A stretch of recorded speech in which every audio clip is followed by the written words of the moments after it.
शिक्षा में हमारी चार बातें हैं। एक, सस्ती शिक्षा। दो, गुणवत्ता युक्त शिक्षा, क्वालिटी एजुकेशन। तीन, शिक्षा के साथ रोजगार। चार, शिक्षा के बाद रोजगार। ये चारों प्राप्त करने के लिए मेरे संगठन का नाम है राष्ट्रीय छात्र परिषद, छात्रों का संगठन। यह शिक्षा क्षेत्र के लिए काम कर रहे हैं। आसाम में सबसे ज्यादा चुनाव भी हमारा छात्र संगठन आरसीपी जीता है। अभी तो आपकी बात सच है। योग्य न्यायिक प्रक्रिया से दारा सिंह की मुक्ति होनी ही चाहिए।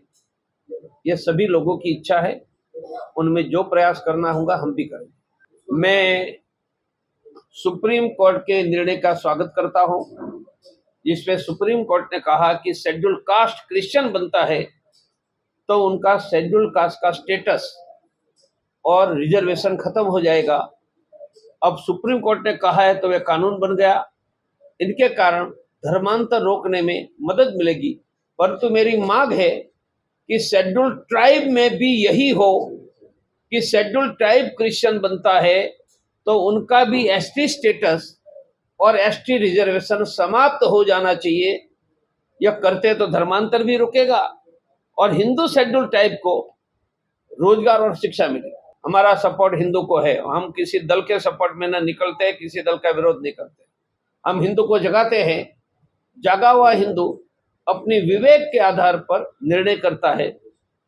हम किसी दल में नहीं पड़ते हैं। गौ हत्या नहीं होनी चाहिए, गौ सुरक्षा होनी चाहिए। और अब भाजपा की सरकार आई है तो मेरी अपेक्षा है कि एक भी गाय की हत्या न हो। वह भाजपा की यहाँ उड़ीसा की सरकार सुनिश्चित करेगी। ऐसा मेरी सरकार पर विश्वास होगा। जैसे राम मंदिर बना ऐसा ही होगा।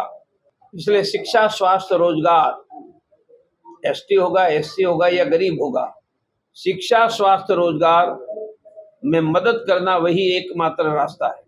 हम करेंगे। हनुमान चालीसा के अंदर इसलिए हमने विकसित किया है हिंदू वेलफेयर सेंटर, मानी हिंदुओं की कल्याण की व्यवस्था। सरकार को कहेंगे कि उड़ीसा के बंधुओं की शिक्षा बढ़ाओ, स्वास्थ्य की व्यवस्था है उनसे बढ़िया करो, युवा युवतियों को रोजगार दो और किसानों को फसल के दाम दो। किसानों का धान खरीदने का वादा चुनाव के पहले किया था। सभी धान खरीदो ताकि किसान भी प्रसन्न रहे। हिंदू जगा हुआ है। हिंदू जगा हुआ है तो यानी अनेक राष्ट्रीय बजरंग दल मैदान में आ जाएंगे।